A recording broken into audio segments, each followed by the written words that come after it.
주님 가르치는 기도로 함께 기도하겠습니다. 하늘에 계신 우리 아버지, 아버지의 이름을 거룩하게 하시며 아버지의 나라가 오게 하시며 아버지의 뜻이 하늘에서와 같이 땅에서 이루어지게 하소서. 오늘 우리에게 일용할 양식을 주시고 우리가 우리에게 잘못한 사람을 용서하여 준 것 같이 우리 죄를 용서하여 주시고 우리를 시험에 빠지지 않게 하시고 악에서 구하소서. 나라와 권능과 영광이 영원히 아버지의 것입니다. 아멘. 우리 함께 찬송가 100장 함께 부르시겠습니다. 찬송가 100장입니다.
이 시간 우리에게 주시는 하나님의 말씀은 출애굽기 4장 17절에서부터 20절까지의 말씀입니다.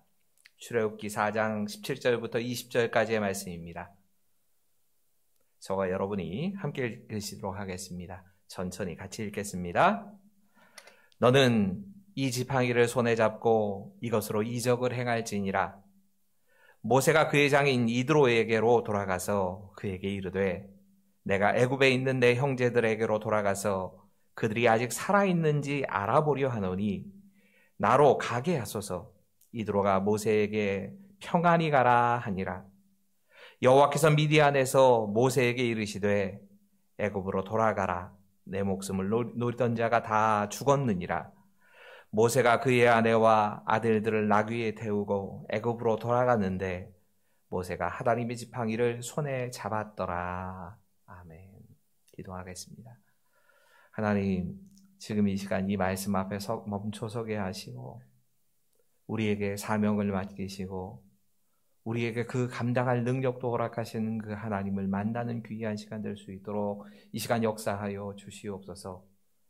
우리의 기도에 숨통이 트여있게 하시고 기도로 말씀으로 하나님께 가까이 함이 우리에게 복이 되게 하시고 우리에게 생명이 되는 귀한 역사가 일어나기를 구하며 예수님 이름으로 감사하며 기도하옵나이다. 아멘. 하나님께서는 계속해서 못 가겠다고 버티고 핑계대는 모세를 포기하지 않으십니다. 포기하지 않으시는 하나님의 열심, 하나님의 열정 때문에 하나님은 결국에 끝까지 모세를 설득하셔서 애굽으로 보내시게 됩니다.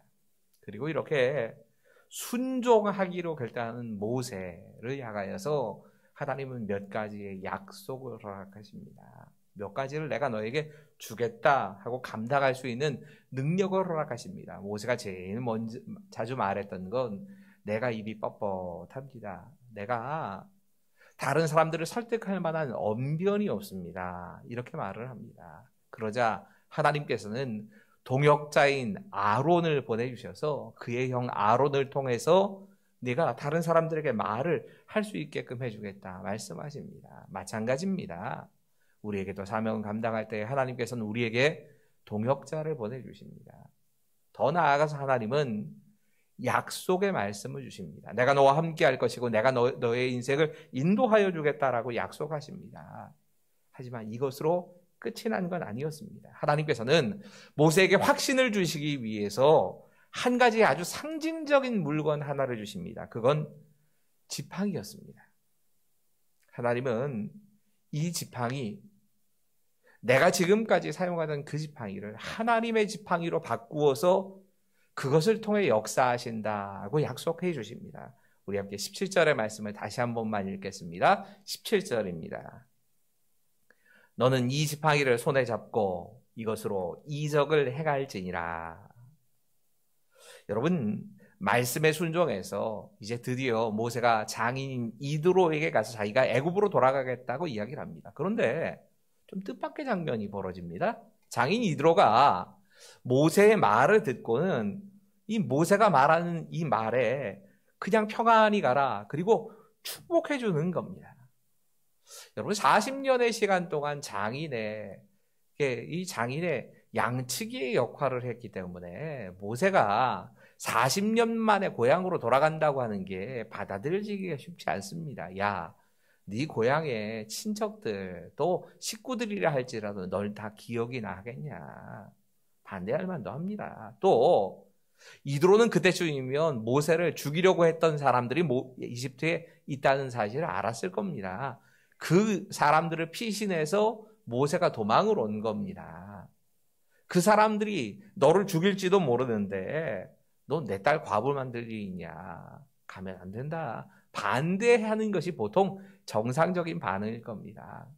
이드로는 떠나겠다 하는, 40년 만에 떠나겠다고 하는 모세에 대해서 축복의 말을 하고 떠나보내줍니다. 그리고 하나님께서 이제 모세에게 너를 죽이려고 했던 애굽 사람들이 다 죽었다 하는 것에 대해서 오늘 본문에 알려주십니다. 이제 모세가 장인 이드로의 집을 떠나서 이집트로 사명을 감당하기 위해서 가는 장면입니다. 이 가는 장면에 또 한 번 지팡이가 강조되는 겁니다. 이렇게 말씀합니다.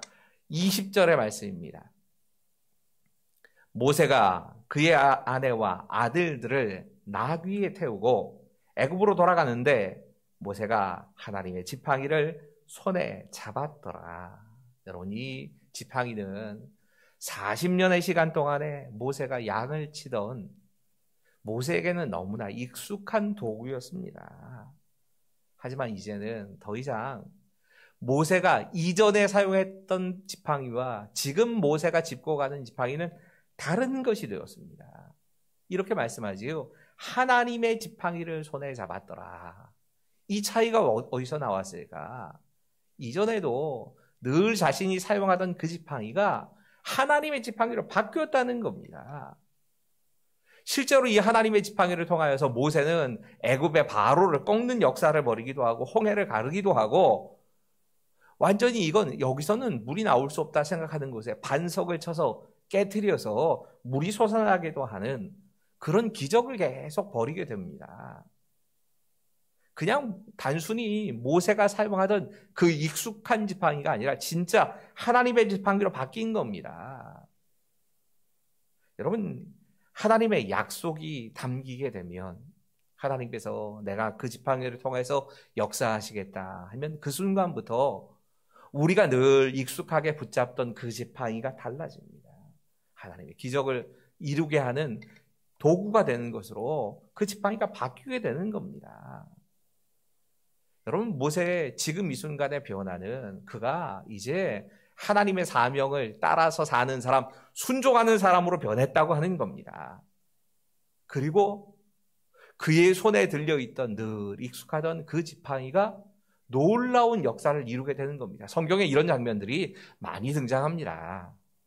우리가 조금만 관심을 가지고 기울여서 보다 보면 삼손의 손에 들려있던 그 나귀의 턱뼈, 이거 별거 아닐 겁니다. 나귀 턱뼈라고 해야 뭐 그렇게 대단한 무기가 될 만한 거 아닙니다. 그 턱뼈 하나를 가지고 수천 명의 블레셋 사람들을 때려 죽이는 역사가 일어나지요. 우리 잘 아는 사렙다의 과부가 밀가루 한 움큼 아닙니까? 이 한 움큼만 가지고 있는데 이 한 움큼을 가지고 하나님 말씀에 순종합니다. 순종했더니 그 한 움큼의 밀가루가 떨어지지 않아서 선지자인 엘리야를 먹이고 더 나아가서 그 가정도 굶어 죽지 않게 하나님이 그 작은 자신이 가지고 있는 그 밀가루 덩어리들을 사용하셔서 하나님 역사하십니다. 작은 소년의 손에 들려있던 보리떡 5개와 물고기 2마리가 예수님의 손으로 옮겨지자 이제 예수님께서 그 손을 대시고 이 물고기 2마리, 보리떡 5개를 통해서 작년만 5,000명을 먹이는 역사를 그 눈앞에서 펼치시는 겁니다. 여러분, 이것이 우리가 하나님의 말씀에 순종하고 하나님의 사명을 감당하며 살아갈 때에 일어나는 변화입니다. 이전까지는 나한테도 익숙한 겁니다. 그 이전에는 아무런 능력도 발휘할 수 없었습니다. 특별한 게 아닙니다. 그런데 내가 하나님께 순종하고 사명에 따라 살려고 할 그때에 이전에는 나만을 위해서 사용하던 그것이 이제는 하나님을 위해 쓰임받는 그때부터 전에는 나 자신의 유익을 위해서만 사용하던 그것이 이제는 하나님의 영광을 위해 사용하겠다 결단하는 바로 그때부터 하나님의 능력이 나에게 너무나 익숙하고 내가 자주 사용하던 그것을 통해서 나타나더라는 겁니다. 여러분, 우리가 가지고 있는 건강이 되었던 물질이 되었던 지식이 되었던 능력이든 경험이든 그 모든 것이 다 아무것도 아니다. 먼저는 이렇게 우리가 배설물처럼 느끼는 게 맞습니다. 하지만 그 모든 것을 배설물로 여기고 하나님의 도우심을 구하고 하나님께서 나에게 쥐어주신 지팡이가 되어서 이것을 사용하면 하나님의 역사를 위해서 순종하면서 이것을 사용하기 시작하면 똑같은 물질이고 똑같은 지식이고 똑같은 경험인데 달라진 건 하나도 없는 것 같은데 목적만 달라졌는데 하나님의 영광을 위해 쓰겠다. 하나님께서 맡기신 것이라 생각하고 사용하겠다. 이것만 달라진 것 같은데 그때부터는 하나님의 역사를 이루는 도구가 됩니다. 내 손에 있는 지팡이는 뭡니까? 그것을 통해 하나님께서 일하실 수 있습니다. 우린 날마다 성령의 능력을 구하고 하나님의 권능을 구하며 사는 게 맞습니다. 하지만 그 능력이 나를 통해서 내가 늘 사용하던 그 도구를 통해서 역사될 수 있다는 사실도 잊지는 않아야 합니다. 1930년도에 미국이 대공황을 맞게 됩니다. 참 어려웠던 시간들을 보내는데 텍사스의 한 농부였던 예이츠라고 하는 사람이 정부의 지원을 받아가지고 정부와 은행에 돈을 많이 빌려가지고 거대한 농장 사업을 건설하기 시작합니다. 근데 평상시에는 아무런 문제가 없다가 이 대공황이 들이닥치니까 그 은행의 이자가 갑자기 불어나는 겁니다. 빚을 갚을 수가 없었답니다. 도저히 안 되겠다 싶어서 파산 직전 위기, 이 부도 직전까지 갔는데 팔기 위해서 자신의 가지고 있는 농장이라도 팔아서 빚을 갚겠다 생각하고 농장을 팔려고 하는데 때마침 석유 탐사대가 이 예인지의 농장을 탐사하러 왔다가 농장 밑에 어마어마한 석유가 매장되어 있다는 사실을 발견하게 된 겁니다. 그리고 첫날 이 매장된 석유를 파겠다 하는 그 첫날만 8만 드럼의 석유가 그냥 한꺼번에 쏟아져 올라왔다고 합니다. 워낙 유명한 얘기 가운데 하나인데 좀 생각해 볼 부분이 있다는 생각이 들었습니다. 도대체 이 백만장자인 예인즈가 언제부터 백만장자였을까? 어떤 분들 그런 생각을 합니다. 석유를 개발해서 석유를 내다 판 때부터 백만장자가 아니었을까? 예, 그 말도 맞기는 맞는 말입니다. 석유를 개발하여서 석유를 보는 순간에 백만장자가 되었다? 그것도 그럴 수 있는 얘기입니다. 석유가 매장되어 있다는 사실을 알았을 때 그때도 이야기가 됩니다. 사실은 더 엄격하게 생각해 보면 그가 농장을 산 그 순간부터 그는 백만장자였던 겁니다. 문제는 묻혀있는 석유를 내가 알지 못하고 묻혀있는 석유를 파지 않은 게 문제였을 뿐입니다. 여러분, 하나님께서 우리에게 이미 주신 것입니다. 하나님께서 이미 우리에게 주신 것인데 내 안에 감춰져 있는데 내가 모르고 지나가는 겁니다. 그래서 하나님이 주시는 풍성함을 누리지 못하고 사는 경우가 얼마나 많은지 모릅니다. 모세의 경우도 한번 생각해 보십시오. 분명히 모세는 이 결과적으로 본다면 하나님의 명령에 순종해서 가자 그의 형 아론을 만나게 됩니다. 그리고 아론이 그의 대변자가 됩니다. 하나님이 보여주신 이적과 기사를 그가 하나하나 실행하게 됩니다. 하나님이 말씀하신 대로 그 이적들이 하나하나 일어납니다. 가만히 생각을 해보면 이게 꼭 모세가 이렇게 하나님의 약속을 받아야 불순종하고 하나님께서 그래 내가 이거 해줄게 이거 해줄게 그래야 이걸 얻어 누릴 수 있는 것이었을까? 아닐 겁니다. 모세가 순종해서 하나님 믿고 나가기만 했으면 그 앞에서 다 그런 일들이 예비되어 있을 겁니다. 우리는 종종 이 모세의 이야기에 결과를 보면서 우리가 이렇게 모세처럼 때렸어도 하나님께서 이렇게 인도해 주시는구나 이렇게만 생각하는데 그게 아닙니다. 모세에게 딱 한 가지 부족했던 건 순종이었을 뿐입니다. 순종이란 파이프를 꼽기만 하면 되는 거였습니다. 그러면 그 나머지는 그 안에 있는 석유가 퍼 올려지는 것처럼 하나님께서 하나하나를 다 공급하실 겁니다. 함께 일할 동역자도 보내주시고 말씀도 주시고 더 나아가서 하나님의 지팡이 그 지팡이로 우리의 삶의 여러 가지 것들을 바꿔주시면서 능력의 지팡이를 들고 나아가게 해주실 겁니다. 여러분 우리에게 진짜 중요한 건 능력이 아닙니다. 순종입니다. 얼마나 많은 능력이 있는가 내가 이걸 감당할 능력이 있는가를 바라봤기 때문에 모세는 결국 하나님 앞에 못합니다만 얘기할 수밖에 없었습니다. 하지만 그가 순종하며 나아갈 때 그는 하나님이 준비해 놓으신 모든 것을 받아 누리게 됩니다. 오늘은 기도하시면서 이 말씀을 붙잡고도 기도하시고요. 오늘은 나라를 위해서 좀 기도합시다. 나라의 안위를 위해서 좀 함께 기도하시지요. 이 나라를 끌고 나가는 이 나라의 지도자들을 위해서 특별히 대통령을 비롯해서 국민의 안전을 지금 책임지고 있는 이 방역을 담당하고 있는 담당자들 이런 분들 가운데 하나님께서 능력도 주시고 지혜도 주시기를 위해서 함께 기도하시고 이 코로나19 때문에 많은 자영업자들이 무너지기도 하고 또 기업들이 큰 어려움을 당하고 있다는 소식들을 우리가 계속 듣습니다.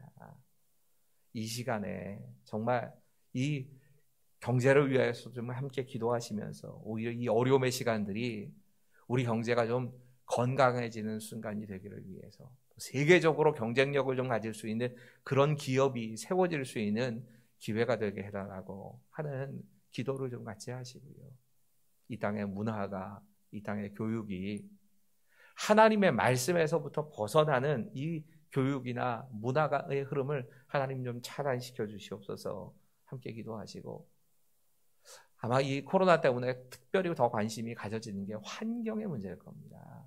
우리가 이 환경을 잘 보존하는 것에 중요하다는 사실을 깨닫고 이 일에도 함께 협력하고 같이 이 일에 발맞춰 나가는 일들이 우리에게 있기를 위해서 나라를 위해서 구체적으로 다 기억나지 않으신다 할지라도 이 내용들을 좀 생각하시면서 나라를 위해서 우리 함께 좀 기도합시다. 같이 기도하겠습니다.